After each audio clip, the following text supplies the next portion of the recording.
What is going on, guys? MJ2005 Gundam here, and today I'm going to be reviewing the P-Bandai high-grade Lord Astray Ω from Gundam Seed Astray Princess of the Sky.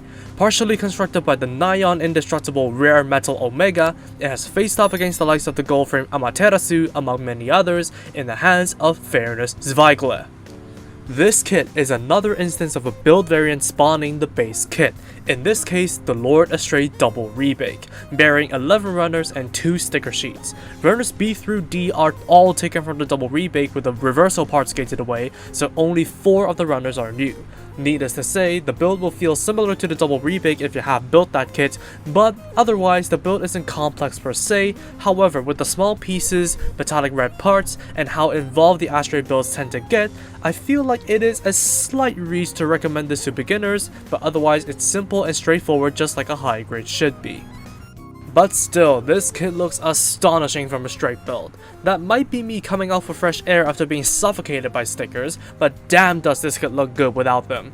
The design looks striking, proportions are bang on, and I really like the red vents and metallic red highlights. Just gives this kit the extra kick compared to the subdued colors of the Double Rebake.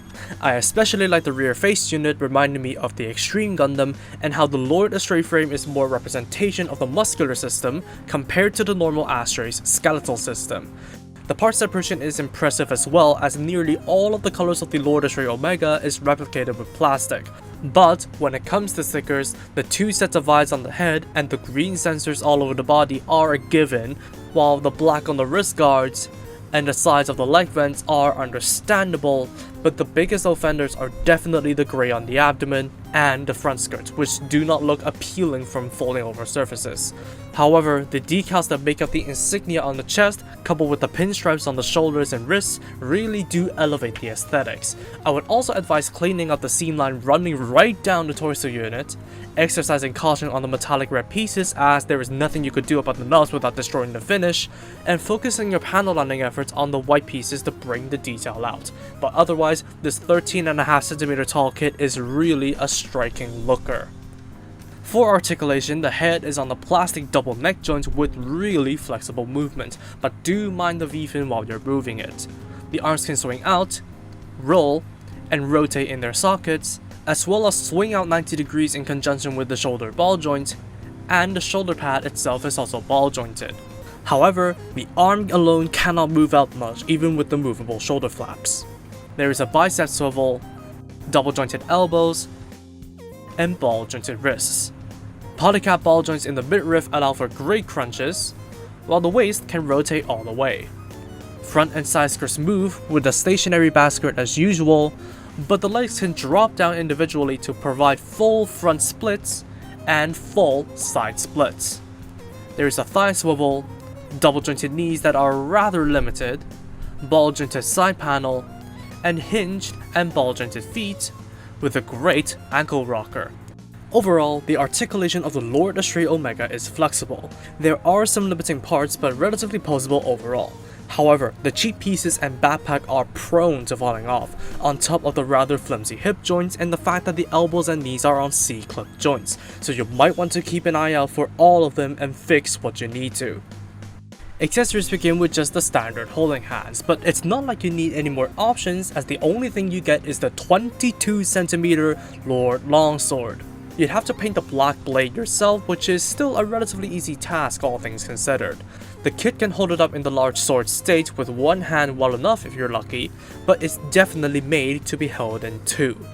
The longsword can also be separated into the Lord Whip or the snake sword state by replacing the entire blade with a whip part that you can flex to your desired position.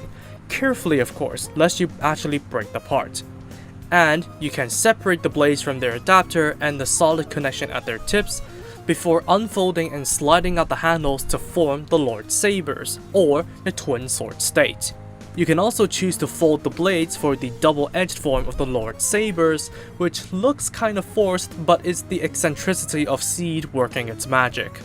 Finally, you can store the Lord Longsword on the backpack with the ugly holes of the handle adapter, so make sure you don't fill them in even though they do look quite aesthetically displeasing. the Lord Astray can still stand effortlessly with the sword stored, and you can choose to store the individual components of the sword on the back when you want to use the sabers or the whip, virtually keeping everything in one place, which I do like. However, while the sword connection is fine, the loose backpack doesn't help its case. Speaking of which, the backpack pegs are not compatible between Astrays, as the Lord's backpack peg isn't long enough, while there is no putty cap in the Lord's back to connect the normal backpack securely. However, if you want to give the Lord's backpack to kits with double holes on the back, you can't do that with any single hole to double peg backpack adapter. Mine in particular is from the build booster.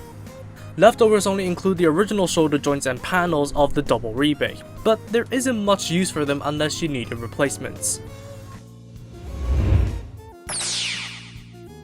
In conclusion, the Lord Astray Ω is a kit that lives up to the hype, which is why I will recommend it. If it weren't for the small blemishes like the loose backpack and some of the looser joints, I would have recommended it even more.